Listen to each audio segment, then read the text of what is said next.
Good afternoon, everybody, and welcome to the press conference following the Foreign Affairs Council.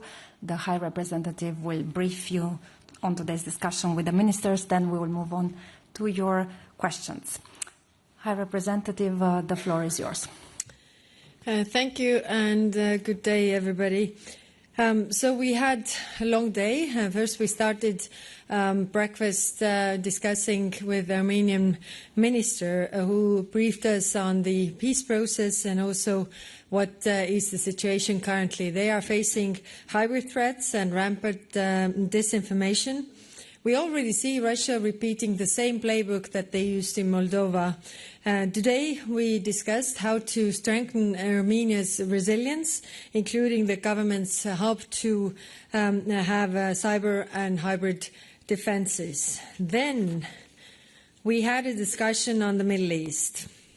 The discussion was around EU's contribution to the security and stabilization of Gaza. Hamas' refusal to disarm is a major obstacle to progress. Our two missions on the ground can scale up operations, one assisting border crossings and the other one supporting the Palestinian police. Both can make valuable contributions to the peace plan and the international stabilization force, but we need approval from Israeli side. We're also working on Palestinian Authority reform, humanitarian aid and reconstruction, and on the latter, it's clear that we need to have a say how the money is being spent. Ministers also discussed Sunday's anti-Semitic attacks in Australia. European position is very clear. The rise of anti-Semitism in anywhere in the world must be condemned.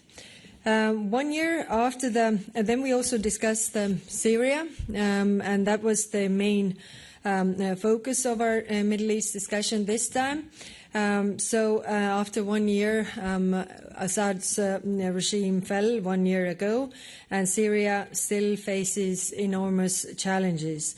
Sectarian violence, lack of inclusivity, lack of proper institutions, rule of law, these are problems that are still there. The killing of US soldiers by ISIS terrorists on Saturday was a brutal reminder of that. And we discussed the state of Syria's transition and how we could better support governance, security sector reform and trade.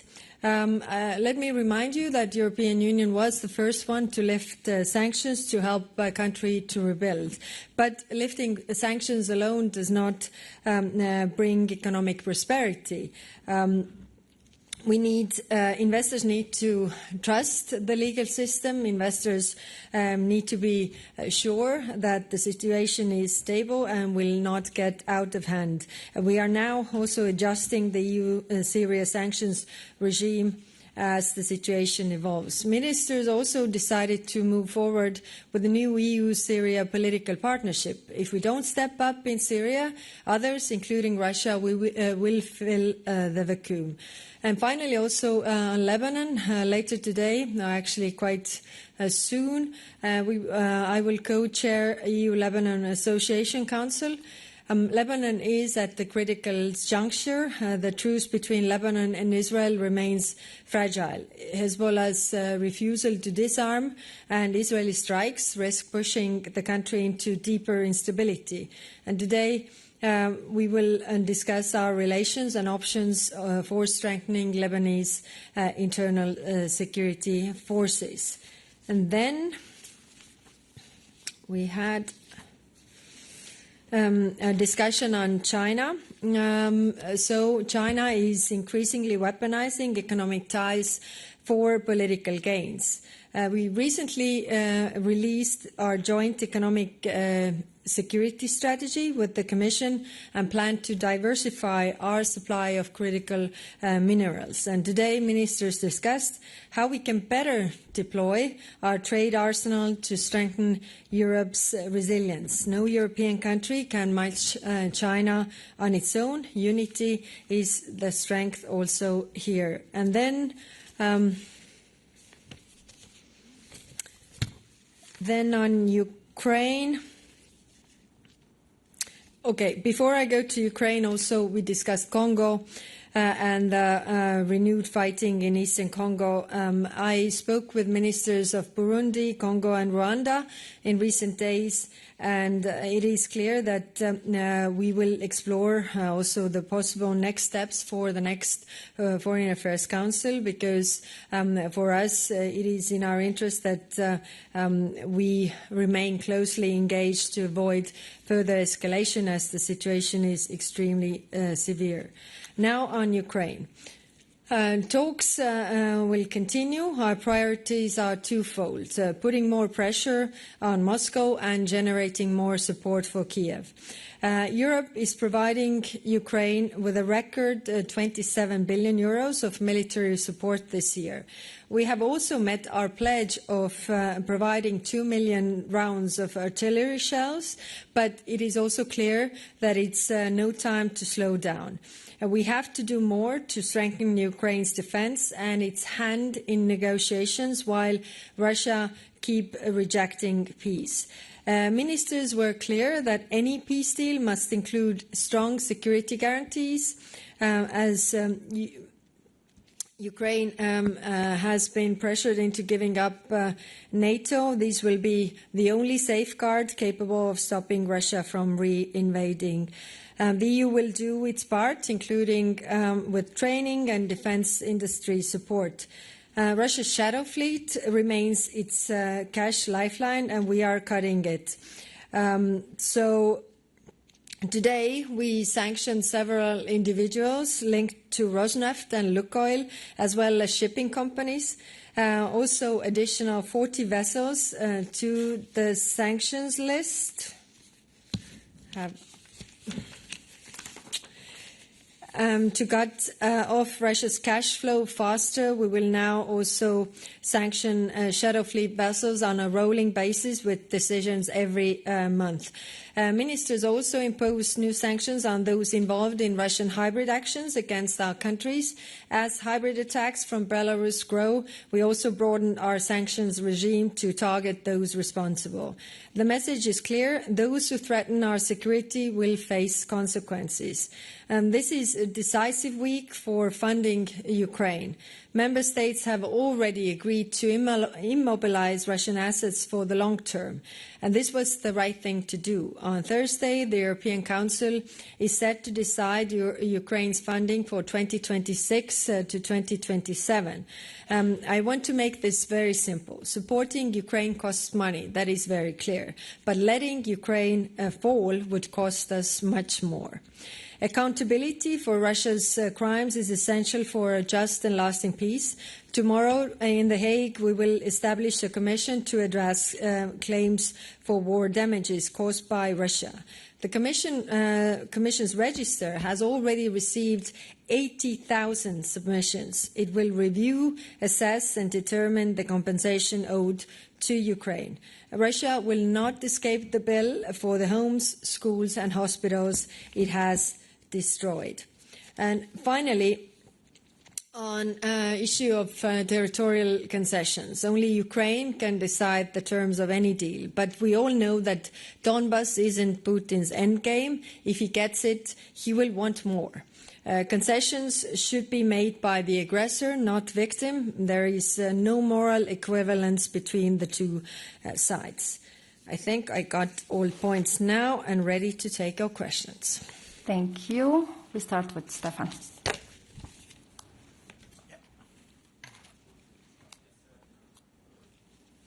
Yes, no, it's not working. Okay. Stefan Israel, Europe Table. Yes, regarding the talks in Berlin, would you say that the talks are moving in the right direction? I remember that last time, and also now you say that the pressure should be not only on the victim, not only on Ukraine, but also on Russia. Was this taken into account? And I'm asking this question also on the background of the fact that the reparations loan is very much in doubt. It's not clear whether there could be agreement on this. Thank you. Thank you. I have said pressure should be on the aggressor, not the victim, not only on the victim, because the victim hasn't done anything wrong. So yes, we expect also pressure to be put on Russia because, again, we don't see them coming to the negotiation table and really negotiating in good faith or really negotiating for that matter.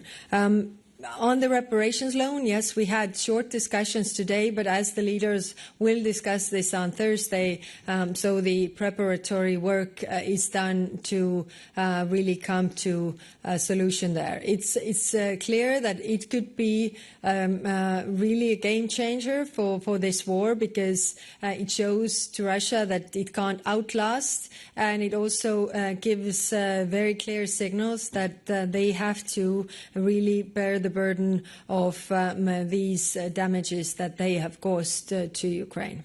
Mm-hmm. Olivier. Thank you, Olivier Beau from AFP, Agence France Presse. You had a conversation this afternoon with the two American envoys, Steve Witkoff and Jared Kushner. I was wondering if you could tell us more about what they said and what you say to them. And also, if you are a bit more optimistic, talking about the reparation loan after the discussion you had, the short discussion you had this afternoon. Thank you.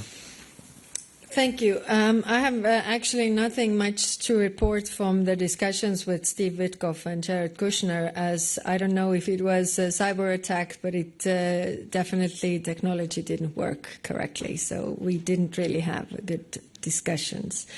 On the reparations loan, it is very hard. It's very difficult. Of course, today we also heard Belgium's worries, and I think everybody around the table understands Belgium's worries and is willing to share those burdens.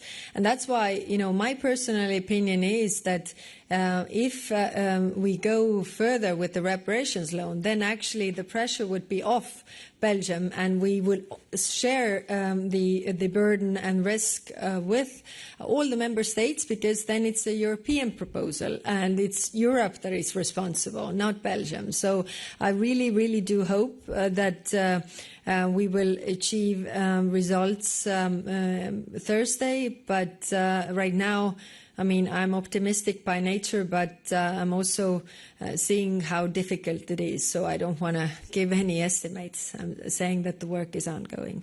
Mm-hmm. Mattia.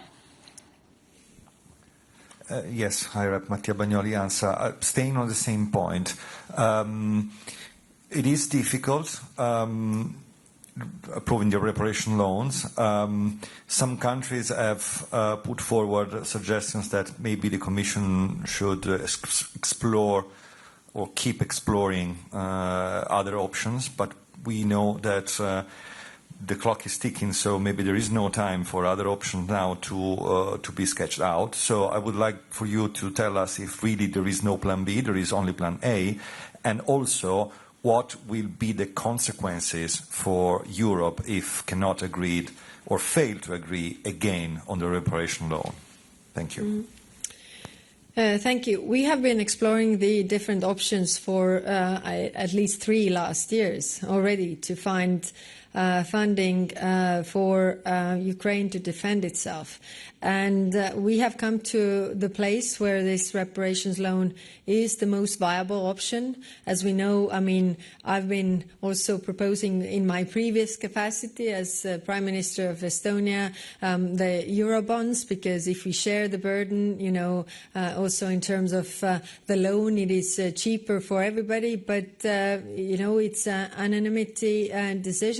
anonymous decision, and we don't have everybody on board. And that's why it hasn't worked for the last 3 years. And that's why I think this is really a viable option, because, again, this is built on the principle that the one who does the damage should also compensate for that. And as Russia is doing the damage for Ukraine, it is based on their frozen assets, and it's the best option we have right now.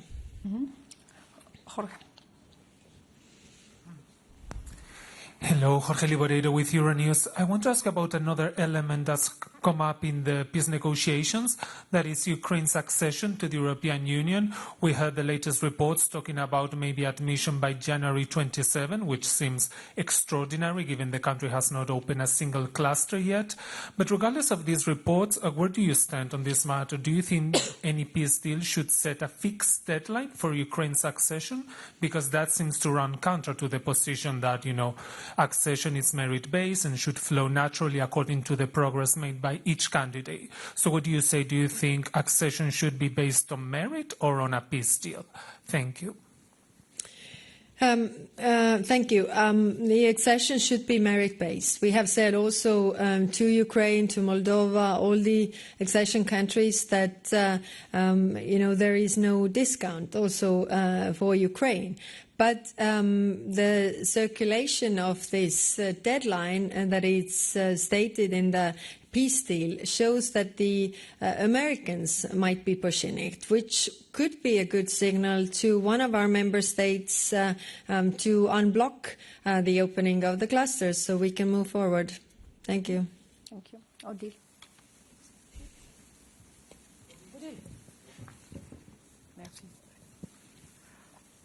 Odile Harvey pour Radio Nord-Bretagne. Ahmed Al-Ahmed, au péril de sa vie, a désarmé l'un des terroristes de l'attaque antisémite le jour de la fête juive de Hanouka en Australie. Ce héros de Bondi Beach n'envoie-t-il pas, cependant, un message très fort qu'il ne faut pas confondre islamistes, terroristes, et que tous les musulmans ne sont pas des terroristes, comme le prétendent parfois certains gouvernants et certains partis politiques. Merci pour votre commentaire. Thank you. I'm not confident enough to answer you in French, so I will answer in English. I mean, this is a clear sign. What we have always said in European Union. I mean, it is no place for anti-Semitism. It's also no place for anti-Islamism. This is, if we are talking about terrorists, these are single individuals that could come from all the religions, all the backgrounds, and this is also clearly showing it. Thank you. Mm-hmm. Thank you. Terry?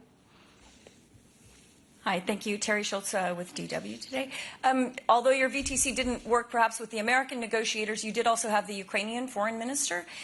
Is it your understanding that when President Zelensky says he might be willing to drop Ukraine's NATO ambitions, does he talk about going as far as changing the constitution so that that's no longer part of the Ukrainian constitution? I don't know if you got to talk to the foreign minister that much.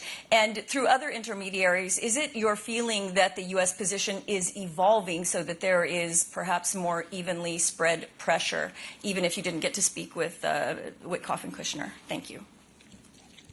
More evenly spread as to spread also to Russians? I think that is your position. I think what Minister Sibiha, of course, was explaining the difficult position, but also how open they are to the peace negotiations, and they are agreeing to everything to have peace, to illustrate that Russia does not want this peace. Of course, the concessions that we have heard, or the points we have heard, are extremely difficult, and to me, actually, they illustrate the Russian negotiation tactic. They just go forward and more pressure and asks, this is not good enough, and instead of really zooming out, I mean, the picture is that you offer them more, not really having a clear picture that we have one aggressor and one victim. Again, I mean, in order to have sustainable peace, long-term peace in Europe, we need to have concessions from the Russian side. And therefore, I mean, putting the pressure on Russia is our policy. We clearly see that they are not in good place. And if our allies would do the same, I think we would be very strong in terms of Russia as well.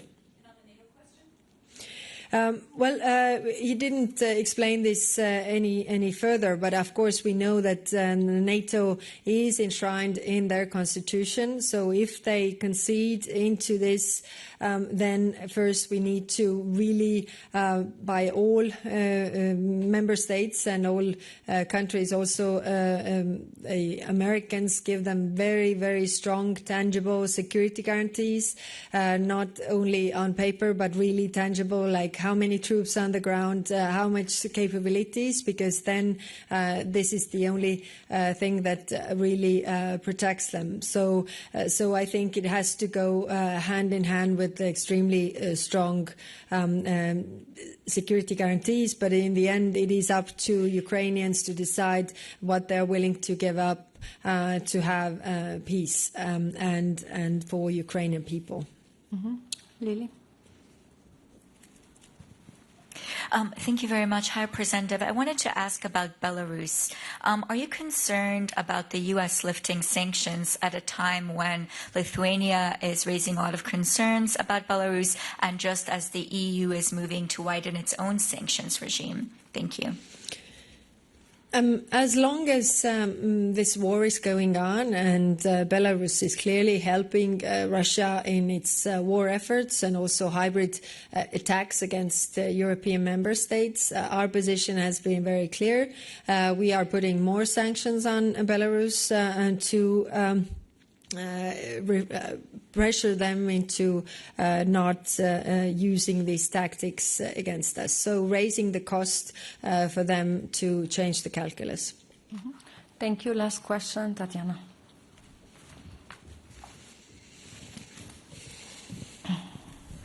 Thank you very much. Tatiana Vysotska, European Pravda, Ukraine. My question is almost traditionally on 20th package of sanctions. Was it discussed today?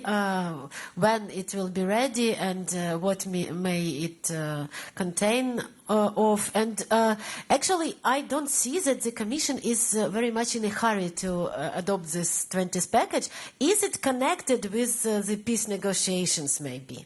Are you waiting for the result? And actually, if the EU will think about lifting sanctions against Russia, if the peace negotiations will be successful, did you already thought about that? When and in which circumstances the European Union may be ready to lift sanctions against Russia during this process? Thank you. Thank you. We decided last time that we are going to put sanctions on Shadow Fleet on rolling basis. So, like I said, we did 40 vessels and some enablers today. So not waiting, huge packages, but actually going with the ones that we can move forward. Because really, when we did it the first time, we saw it has a huge impact on the oil revenues. Of course, Russia is getting more creative, has, some friends, and we need to be agile and really move fast. And that's why we are doing this on rolling basis every month. Of course, the work on the 20 sanctions package is going, in parallel. But I think we shouldn't wait, and we have shown that we are not waiting behind those packages, but actually moving faster with the rolling of the sanctions on Shadow Fleet. Lifting sanctions right now not discussed because we are definitely not there. As I said, we have to put the pressure on Russia, so we are doing actually more in order to deprive them from the funds to really finance this war. Thank you very much. It's a wrap. Thank you.